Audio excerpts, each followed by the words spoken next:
ये मेरे लिए नहायत ही एजाज़ और नहायत ही शर्फ की बात है कि आज शाम में आप सबों के सामने खुदावंद के ज़िंदा कलाम को पेश करने का मौका मिला है। और मैं ये समझता हूँ कि ये ना सिर्फ मेरे लिए बल्कि आपके लिए जो इस वक्त यहाँ मौजूद मुझे देखते और सुन रहे हैं, बल्कि उनके लिए भी जो यहाँ मौजूद तो नहीं है लेकिन शायद इर्द गिर्द नज़दीक अपने घरों में इस आवाज़ को सुनने वाले हैं, उनके लिए भी मैं खुदावंद का शुक्रगुजार हूँ। आज क्योंकि हम क्रिसमस का एक प्रोग्राम उसमें शामिल हुए हैं, सो प्रोग्राम की नीयत से आने की वजह से मुझे लगता है कि बहुत से लोग अपनी बाइबल साथ नहीं लेकर आए। सो अगर हम अपनी बाइबल साथ नहीं लेकर आए तो इसका हरगिज़ ये मतलब नहीं कि हम कुछ खोल नहीं सकते। तो आइए हम अपने जहनों को, अपने दिलों को, अपने कानों को और अपनी आंखों को खुदा के कलाम के लिए खोलें। आमीन। दुनिया तारीख में, इंसानी तारीख में दो ऐसे बड़े वाक़यात पेश आए हैं जिनकी बाबत मैं आज आपके साथ बात करने वाला हूं। इंसानी तारीख में वो दो बड़े वाक़यात इस तारीख की, जो इंसानी तारीख है, उन्होंने इसको बदल कर रख दिया। अगर आपसे पूछा जाए आप क्या समझते हैं कि वो कौन से ऐसे दो बड़े वाक़यात हैं इंसानी हिस्ट्री के जो आप जानते हैं, मुमकिन है कि आप में से कोई कहे कि पिछले अरसा में इस धरती पर सुनामी जैसे बहुत बड़े सैलाब आए हैं और वो जो सैलाब है वो इस इंसानी तारीख के बहुत बड़े वाक़यात में से एक है। और मुमकिन है कि हाल ही में जो मुल्क पाकिस्तान के अंदर सैलाबी सूरत इख्तियार हुई, हो सकता है कोई कहे कि वो बहुत बड़ा वाक़या है जो इंसानी तारीख का है, बिलखुसूस पाकिस्तानी हिस्ट्री का। हो सकता है कि आप में से कोई ये कहे कि देखिए एक ऐसा जहाज दुनिया में बनाया गया जिस जहाज के लिए ये कहा गया कि ये टूट नहीं सकता, ये डूब नहीं सकता, ये तबाह नहीं हो सकता, लेकिन वो अपने पहले ही सफर में तबाह बर्बाद हुआ और वो डूब गया और उसके साथ हजारों जानें जो है वो लुकमा अजल बन गई। ये बहुत बड़ा वाक़या था। और अगर आप न्यूज़ देखें तो जो इंटरनेशनल न्यूज़ है उसमें भी ये लिखा हुआ मिल जाता है कि ह्यूमन हिस्ट्री का सबसे बड़ा वाक़या। अगर आप बाइबल मुकद्दस को पढ़ने वाले या बाइबल मुकद्दस के साथ अपना लगाव रखते हैं, आपका जो जहन है वो एक मसीही सोच रखने वाला जहन है, तो हो सकता है कि कोई कहे कि देखिए भाई, बाइबल मुकद्दस में बहुत बहुत बड़े वाक़यात इंसानी तारीख में जो हुए हैं वो हमें मिल जाते हैं। आप में से कोई हो सकता है कि वो कहे कि देखिए खुदा ने इतना बड़ा काम किया कि उसने जो है वो मुल्क मिस्र से बनी कौम इस्राएल को निकाला। ये एक नहायत ही मुश्किल, नामुमकिन सा काम था, क्योंकि मिस्र से निकालने के लिए खुदा ने भी जो है वो ऐसे बड़े काम दिखाए जो अक्ल से परे के हैं। हो सकता है कि आप में से कोई कहे हाँ वो तो था ही था, लेकिन आप ये देखिए कि बहरे कुलज़म को जब दो हिस्से किया गया है तो ये कितना बड़ा वाक़या है इंसानी तारीख में। हैरान कुन सबसे अजीब वाक़या कि बहरे कुलज़म दो हिस्से हो गया। आप देखिए कि हमारी जो पर्सनल एक्सपीरियंस में है उसमें तो कभी नाली के दो हिस्से नहीं हुए, लेकिन खुदा ने जो कुदरत वाला है बहरे कुलज़म को दो हिस्से किया। हो सकता है कि कोई आप में से कहे कि देखिए खुदा ने एक ऐसी आग जो 7 गुना तेज कर दी गई, उसमें से 3 लोगों को खुदा ने आग की भट्टी में से बचा लिया। यह बहुत बड़ा वाकया है। मुमकिन है कि आप में से कोई कहे कि देखिए वो जो बाबुल के वक्त मर हुआ कि वहां अबतरी पैदा की गई और दुनिया जो है वो मुख्तलिफ जुबानों में बट गई, यह इंसानी तारीख का सबसे बड़ा वाकया है। लेकिन अजीजों, मैं आपको बताता चलूं, इंसानी तारीख के जो 2 बड़े वाकयात हैं, ये जो वाकयात आपके सामने मैंने बयान किए हैं, ये उसके सामने कुछ भी नहीं। नूह के वक्त का आप दौर याद कीजिए कि उस वक्त में एक ऐसा बड़ा सैलाब आया। मैं सुनामी का जिक्र कर रहा था, पाकिस्तान के सैलाब का जिक्र कर रहा था, लेकिन नूह का जो सैलाब है वो तो ऐसा सैलाब था जिससे सिर्फ उसी का खानदान बचा और सारी धरती पर मौजूद लोग जो हैं वो उसमें डूब मरे। ना सिर्फ वो डूब मरे बल्कि हैवानात, चरिंद परिंद, जो कुछ था सिवाय उन जानदारों के जो जहाज में थे। इंसानी तारीख के 2 बड़े वाकयात। बाइबल मुकद्दस बताती है कि इंसानी तारीख के वो 2 बड़े वाकयात और कोई नहीं बल्कि खुदावंद यीशु अल मसीह की पैदाइश और उनका मुर्दों में से जी उठना है। इंसानी तारीख के ये ऐसे 2 बड़े वाकयात हैं जिसने ना सिर्फ इंसानों को ग्रुप्स में बदल दिया, उनको डिवाइड कर दिया, बल्कि आपके सामने ये जो खुदा का जिंदा कलाम है इसको भी 2 अहूद में बदल कर रख दिया। अहदे अतीक और अहदे जदीद। अहदे जदीद वो अहद है जिसमें हजूरुल मसीह यीशु अल मसीह की आमद का जिक्र हमें मिलता है, लेकिन इसका हरगिज़ ये मतलब नहीं है कि यीशु मसीह अहदे जदीद ही में हमें नजर आते हैं। यीशु अल मसीह अहदे अतीक में भी इसी तरह से थे जिस तरह वो अहदे जदीद में हमें नजर आते हैं। जब वो अहदे जदीद में आता है तो लोगों को जदीद बनाने के लिए आता है। हालेलुया। जब खुदा अहदे जदीद में अपने कलाम को डिवाइड करता है, उसको एक ब्रेक देता है, तो फिर वो इसलिए देता है ताकि लोग जदीद हो जाएं। और वो जो जिद्दत है वो और कोई नहीं ला सकता सिवाय यीशु अल मसीह के। खुदावंद यीशु अल मसीह जब आए हैं तो उन्होंने 2 तरह से आपको और मुझे बचाया। पुराने अहदनामा में दिए हुए जो वाकयात मैंने आपके सामने रखे हैं, इसमें खुदा फिजिकली, यीशु मसीह फिजिकली लोगों को बचाते हुए हमें नजर आते हैं। जिस्मानी तौर पर खुदावंद यीशु मसीह बचाते हैं। इस्राएल को बचाना हो, चाहे सदरक, मिस्क और अब्दुन्नजू को बचाना हो, नूह को बचाना हो, या और बहुत सारे ऐसे लोगों को जिनका बाइबल मुकद्दस हमें बताती है। खुदावंद यीशु मसीह लिखा है कि वो उस वक्त भी वहां थे जब मुल्क मिस्र से बनी कौम इस्राएल को खुदा ने निकाला।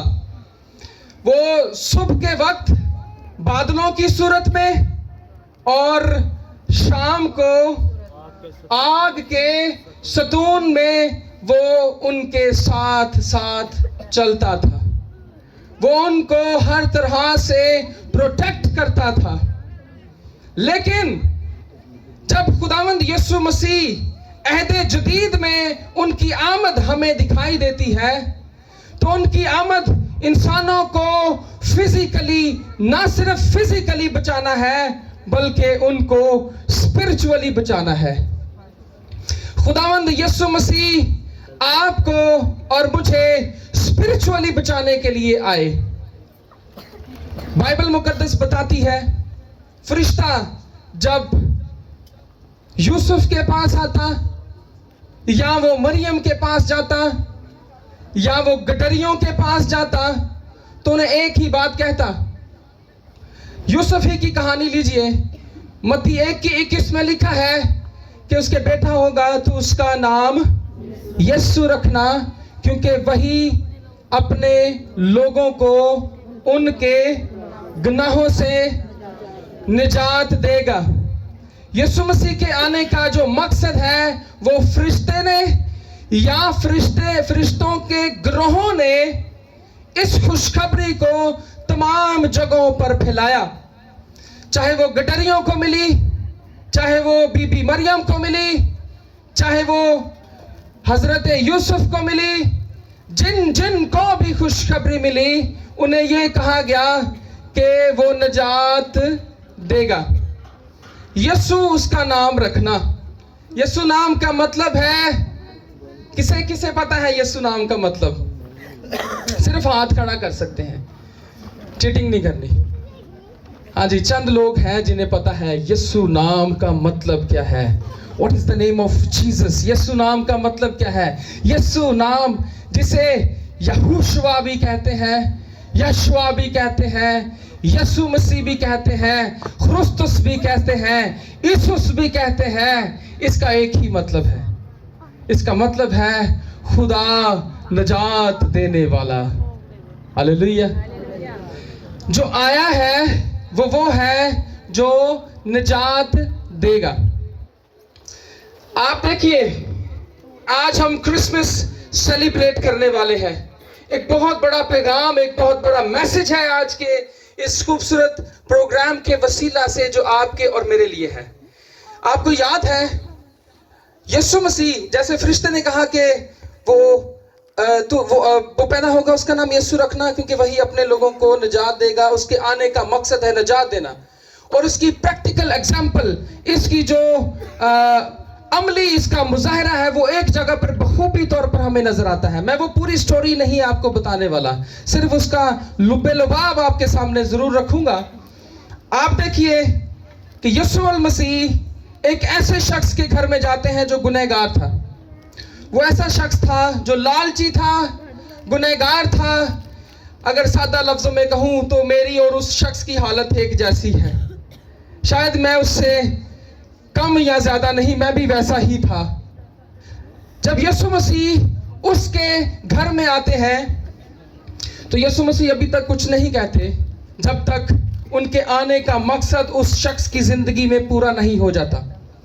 यीशु मसीह जब उसके घर में आते हैं, वो अपने आप को बहुत छोटा, वो अपने आप को बहुत कमतर, वो अपने आप को बहुत नीच, वो अपने आप को बहुत गिरा हुआ, वो अपने आप को बहुत गंदा, वो अपने आप को बहुत गुनहगार समझता था। ये उसके जज्बात थे। इन जज्बात ने उसको इस मुकाम तक ला खड़ा किया कि वो अपने उन गुनाहों से छुटकारा हासिल करने का अपने अंदर जज्बा पैदा करे। जब यीशु मसीह उसके घर में आते हैं, वो स्टिल खामोश है। वो नहीं कह रहे जो वो कहने वाले थे। लेकिन जब उस शख्स ने अपने आप को इस हद तक नीचा किया और अपने गुनाहों का प्रैक्टिकली उसने इजहार किया, उसने कहा कि जिसका मैंने एक गुना लिया उसको मैं 10 गुना वापस करूंगा। क्या ऐसा ही है? 8 गुना वापस करूंगा। कितने गुना? 4 गुना उसको मैं वापस करूंगा। ये है इकरार, ये है अजाला, ये है अमली मुजाहरा। और जब ये हुआ तब यीशु मसीह ने उसे कहा, आज इस घर में निजात आई है। निजात दहिंदा इस दुनिया में आ गया है, लेकिन ये निजात उसके लिए है जो उस निजात को कबूल करने के लिए अपने आप को उसके हुजूर झुकाता है। ये निजात उसके लिए है और किसी के लिए नहीं है। गो के यीशु मसीह सब के लिए है, सिर्फ किसी के लिए नहीं है।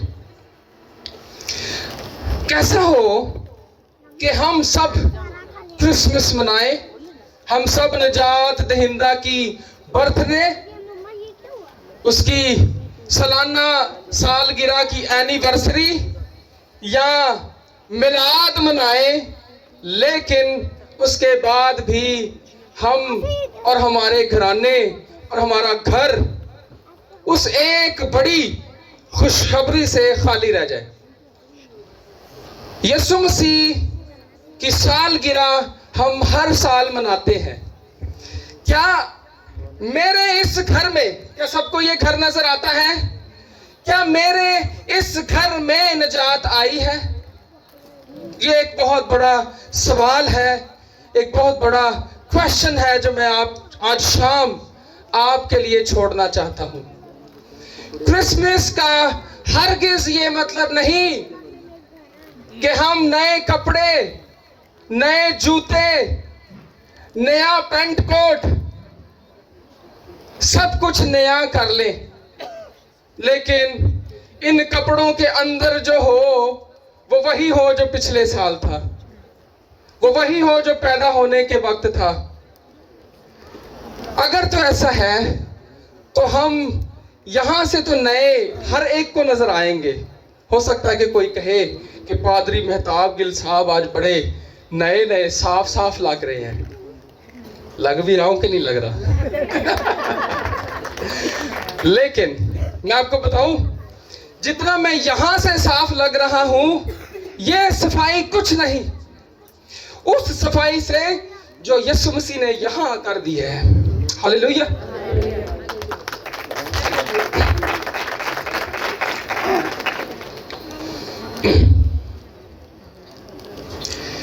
लोग कहते हैं कि यीशु मसीह, मैं लोगों की बात कर रहा हूं, उनकी नहीं जो ईमानदार हैं। लोग कहते हैं कि उनका पैदा होना सिवाय मौजज़े के और कुछ नहीं था। खुदा ने उनको ये गैर फितरी पैदाइश इसलिए दी क्योंकि वो एक मौजज़ा दिखाना चाहता था। वो ये दिखाना चाहता था कि वो कितना कुदरत वाला खुदा है। वो ये दिखाना चाहता था कि वो ये भी कर सकता है। अगर कोई आम फहम भी गौर करेगा तो वो भी यही कह उठेगा कि ये तो बहुत बड़ा मौजज़ा था। कहीं मेरे उस अल्फाज को इससे मत जोड़ दीजिएगा जिसमें मैंने कहा कि दो बड़े वाकयात। यीशु मसीह की पैदाइश अजीजों मौजज़ा नहीं थी। हाँ, ये एक बहुत अजीब काम जरूर है, इंसानी अक्ल से बाहर है कि एक ऐसा दुनिया में बच्चा पैदा हो जिसका कोई बाप ही नहीं है, जिसका कोई जमीनी बाप नहीं है। वक्त मेरे पास होता, घड़ियां बहुत कम दी गई हैं, वक्त मेरे पास होता तो मैं इसको और भी बयान करने की कोशिश कर सकता था, लेकिन मुख्तसरन कहना चाहूंगा, यीशु मसीह की पैदाइश मौजज़ा नहीं थी। ये एक प्री प्लान्ड मंसूबा था। मौजज़ा वो है जो अचानक हो जाए, जिसके होने का गुमान ना हो, जिसके होने का अंदेशा ना हो।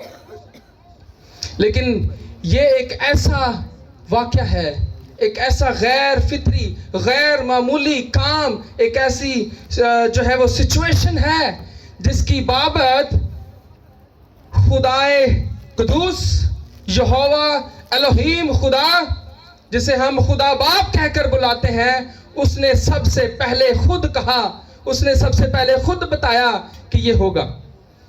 और वो हवाला पैदाइश 3:15 में हमें मिल जाता है, जरूर पढ़ लीजिएगा। उसके बाद दुनिया में खुदा ने जितने लोगों को चुना, जितने लोगों को भेजा, जितने लोगों को खड़ा किया, जितने लोगों को मसा किया, उन तमाम लोगों ने इस वाक़ये के होने की बाबत पेशीन गोइयां की, पेशतर ही इसके बारे में बता दिया। पैदाए यसाया नबी का सहीफा जो आज मेरे प्यारे भाई खुदा के खादिम पादरी सुलेमान ने भी जब इस डाइस को लीड किया, उसने उस हवाले को कोट कर दिया था। यसाया नबी के सहीफे में से यसाया 9 की 6 9वें बाब की 6ठी आयत, उसमें लिखा है कि इसलिए हमारे लिए एक लड़का तवल्लद हुआ और हमें एक बेटा बख्शा गया। हमारे लिए एक लड़का तवल्लद हुआ और हमें एक बेटा बख्शा गया। एक ऐसा बेटा, अच्छा यहां ये जरूर याद रखें कि ये बेटा हमारा नहीं है। हमें एक बेटा बख्शा गया डजंट मीन कि वो हमारा बेटा है, ठीक है जी। हाँ, वो किसका बेटा है उसकी तरफ भी आते हैं, लेकिन याद रहे कि वो क्या कर दिया गया है। एक लड़का तवल्लद हुआ और हमें एक बेटा बख्शा गया मतलब दे दिया, उसने उस बेटे को दे दिया है। और वो जिसका बेटा है वो और कोई नहीं बल्कि खुदा खुद है। वो किसी का बेटा नहीं, वो किसका बेटा है? खुदा का। लोग ये भी कहते हैं कि मसीही ईमानदार जो है वो उसे खुदा का बेटा कहते हैं। हाँ, हम उसे खुदा का बेटा कहते हैं क्योंकि बाइबल हमें कहती है कि वो खुदा का बेटा है। खुदा खुद कहता है कि वो मेरा बेटा है। फरिश्ता जब आता है तो वो कहता है कि वो खुदा ताला का बेटा कहलाएगा। फरिश्ते कहते हैं कि वो खुदा ताला का बेटा है। नबिया ने कहा कि वो खुदा का बेटा होगा। और यहां तक के बदरूहों ने भी कह दिया कि ऐ खुदा ताला के बेटे, तेरा हमसे क्या काम। फरिश्ते, खुदा, अंबिया और बदरूहें तक इस बात का इकरार करती हैं, तो फिर हम मसीही क्यों जो है वो उसे खुदा का बेटा ना कहे।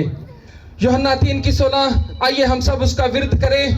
यूहन्ना 3:16 में लिखा है, क्योंकि खुदा ने दुनिया से ऐसी मोहब्बत रखी कि उसने अपना इकलौता बेटा बख्श दिया ताकि जो कोई उस पर ईमान लाए हलाक ना हो बल्कि हमेशा की जिंदगी पाए। ये पूरी गॉस्पेल है, ये पूरी इंजील है, इस एक आयत के अंदर खुदा ने हम सब के लिए पेश कर दी है। खुदावंद यीशु मसीह आ चुके। अब वो हर साल ही हम उनको इस तरह से तो लाने से रहे। आज भी जब यहाँ करैक्टर्स में बच्चों को पेश किया गया तो एक बेबी जीसस जो है वो उनके हाथों में था, लेकिन वो बेबी जीसस वो नहीं है जो दर हकीकत यीशु मसीह है। सो हम यीशु मसीह को अब उस तरह से तो नहीं ला सकते, लेकिन इस तरह से ज़रूर ला सकते हैं। आमीन। खुदावंद यीशु मसीह आ चुके और अब किसी के आने की ज़रूरत नहीं है। दुनिया में वो लोग जो बुत परस्ती करते हैं, मैंने जाना है, मैंने देखा है कि मोर देन 33 करोड़ खुदाओं को इसलिए पूजा जाता है ताकि हमारी हर मुश्किल सिचुएशन में वो खुदा हमारी मदद करे। हमारे पास पानी नहीं है तो हम दरिया की जो है वो दरिया से जो है वो पूजा करते हैं। मिस्र में भी ये होता था, खाना नहीं था, फसल नहीं होती थी तो दरियाओं की पूजा की जाती थी ताकि वो हमें मछली दें, वो खुराक दें, वो हमारी फसलों को सैराब करें। तो समंदर, दरियाओं, झीलों, नहरों जो है वो प्रस्तिश की जाती थी। सूरज की प्रस्तिश की जाती थी। हर प्रॉब्लम के लिए एक खुदा आज भी है। कुछ लोग खुदा हासिल करने के लिए जो है वो पहाड़ों को सर करते हैं, तीर्थ यात्रा पर जाते हैं। हमारे गीतों एक गीत भी ऐसा है, गंगा जमुना तीर्थ नहाए, गया गया की बनराई। कुछ नहीं बनता। पहाड़ों को सर करते हैं, चोटियों पर जाते हैं कि शायद वहां खुदा मिल जाए। कुछ लोग दरियाओं में गंगा जमुना जाकर जो है वो नहाते हैं कि शायद हमारे पाप धुल जाएं, लेकिन मैं आज आपको बरमला एक ऐसी शख्सियत के बारे में, एक ऐसे खुदा के बारे में, एक ऐसे नजात दहिंदा के बारे में बताना चाहता हूं। अगर कोई कांड देख नहीं तो सुन रहा है तो सुन ले, वो और कोई नहीं बल्कि खुदावंद यीशु अल मसीह है।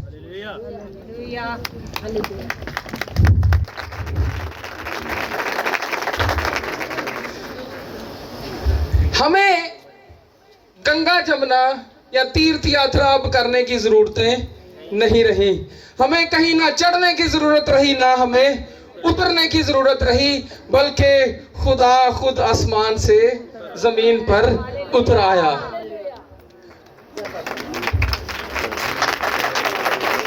दुनिया का कोई ऊंचा पहाड़ हमें उस तक नहीं पहुंचा सका, समंदर की गहराइयां हमें उस तक नहीं पहुंचा सकी। तो वो जिसको हम ऊंचाई या गहराई में नहीं मिल पा सकते थे, उसने बेहतर जाना कि मैं इसके लिए, इंसान के लिए इजी कर देता हूं। उसने हमारे लिए आसानी कर दी है। अगर इतनी आसानी उसने हमारे लिए कर दी है, इतना आसान कर दिया है निजात को हासिल करना। निजात को हासिल करना के लिए ना हमें पैसे लगाने की ज़रूरत है, ना पादरी साहब को पैसे देने की ज़रूरत है, ना कहीं हमें रिश्वत देने की ज़रूरत है, कुछ करने की ज़रूरत नहीं है सिवाय यीशु अल मसीह के सामने अपने गुनाहों का इकरार करके। सबसे पहले गुनाहों का इकरार करके कि मैं गुनहगार हूँ। उसके बाद हाँ खुदावंद तू ही है जो निजात दे सकता है। सिर्फ इतना ही कहना है और कुछ नहीं करना। सादा सी मीटिंग करें खुदा के साथ तो ये काम जो नामुमकिन है वो आसान हो जाएगा। उम्मीद है कि आज का कलाम आपके और मेरे लिए नहायत ही बरकत का सबब बना होगा। मैं ईमान रखता हूँ कि आज के कलाम के वसीला से जिस तरह खुदा ने मुझे बरकत दी, आपको भी बरकत मिले। God bless you.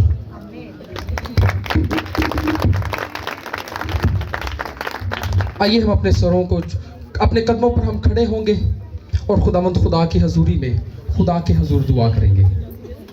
आइए आइए इस सुनहरी मौके से अपनी ज़िंदगी में फ़ायदा उठा लें। आज की शाम सिर्फ इंजॉयमेंट की शाम नहीं है। गो के we are here to celebrate, we are here to enjoy.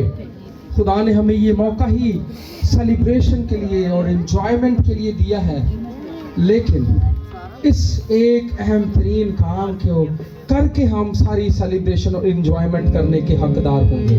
आइए हम अपनी ज़िंदगी में, अगर आज तक हमने यीशु मसीह को इस नीयत से वेलकम नहीं किया, तो आज हम अपनी ज़िंदगी में खुदा की हजूरी में अपने दिलों को खोलें और खुदा के हजूर उसे वेलकम करें। वो बेटा जो आसमान से ज़मीन पर आपके और मेरे लिए आया है, वो कहीं हमारी बाइबल की कहानियों में, इन बनाई हुई चरनियों में ही ना रह जाए, बल्कि हमारे दिल में भी वो आकर घर करे। हालेलुया। आइए हम बगैर शर्माए हुए सिर्फ 1 मिनट खुदा के हजूर अपने होठों को खोलेंगे। जिसने अपने दिल को खुदा को दिया हुआ है वो शुक्रगुजारी करे, जिसने नहीं दिया आज वो खुदा के हजूर अपने दिल को खोल दे, उंडेल दे उसके हजूर। आइए हम अपने होठों को खोलें और दुआ करना। 1 मिनट की हम दुआ करेंगे। Hallelujah, praise God, thank you Jesus for this great programme. खुदावंद हम तेरी शुक्रगुजारी करते हैं इस हसीन मौके के लिए, इस सुनहरी मौके के लिए जिसमें खुदावंद खुदा तूने हमें इकट्ठा किया। तूने हमें खुदावंद खुदा, ये कोई वाकयातन नहीं है, ये तेरा मंसूबा था कि हम तेरी हजूरी में आज शाम हाजिर हो, तेरे कलाम को सुने, तेरे लोगों के साथ रिफाकत रखें, अपने आप को जांचें, परखें कि ये क्रिसमस मेरा है या नहीं। Hallelujah, thank you Jesus. अपने होठों को खुदा की हजूरी में खोल दीजिए। Yes Lord, thank you Jesus. This is the time, this is the right time for you. ये आपके लिए दुरुस्त मौका है। शायद ये कल हमारे लिए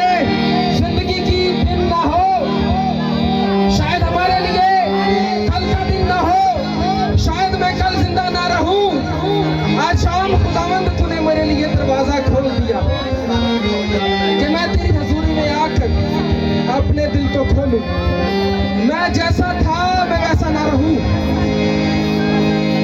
हालेलुया। खुदावंद तू जब किसी के पास जाता, तू किसी के घर आता, तो तू उन्हें बदल कर रख देता। आज शाम इन दिलों को बदल दे, हमारी सोचों को हकीकतन बदल दे। हमारे दिल खुदावंद तेरी इस बड़ी खुशखबरी से, निजात से भर जाए। मैं खुदावंद तेरा शुक्रगुजार हूँ कि तूने मेरी जिंदगी को इस निजात से मुनव्वर किया। मैंने तुझे कबूल किया। आज मैं तेरे क्रिसमस को मनाने का हकदार हुआ।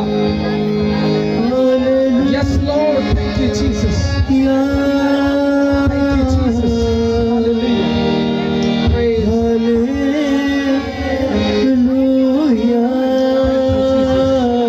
Yes Lord, thank you Jesus. Very शुक्रगुजार। तू काम कर रहा है, तेरा पाखरू काम कर रहा है। Yes Lord, तू यहाँ मौजूद है। तेरी मौजूदगी मैं देख सकता हूँ, तेरी हजूरी को महसूस कर सकता हूँ। Yes Lord, thank you Jesus. Thank you Jesus. Praise God. Thank you Jesus. Hallelujah. Hallelujah. Thank you Jesus. Hallelujah.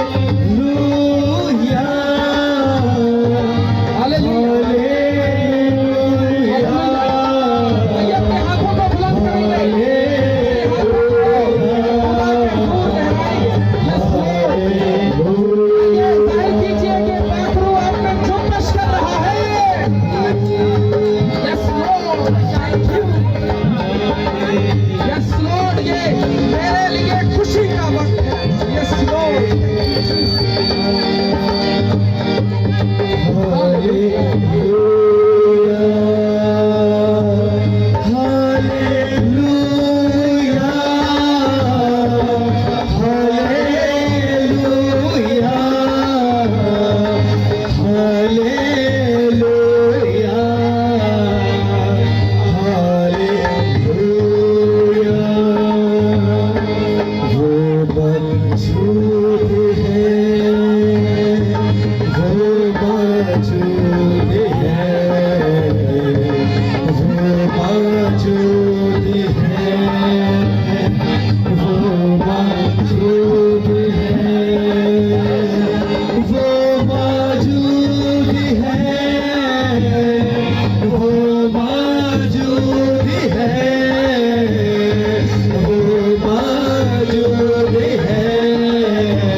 आइए जोरदार ताली बजाएं खुदा के लिए। Thank you Jesus, God bless you.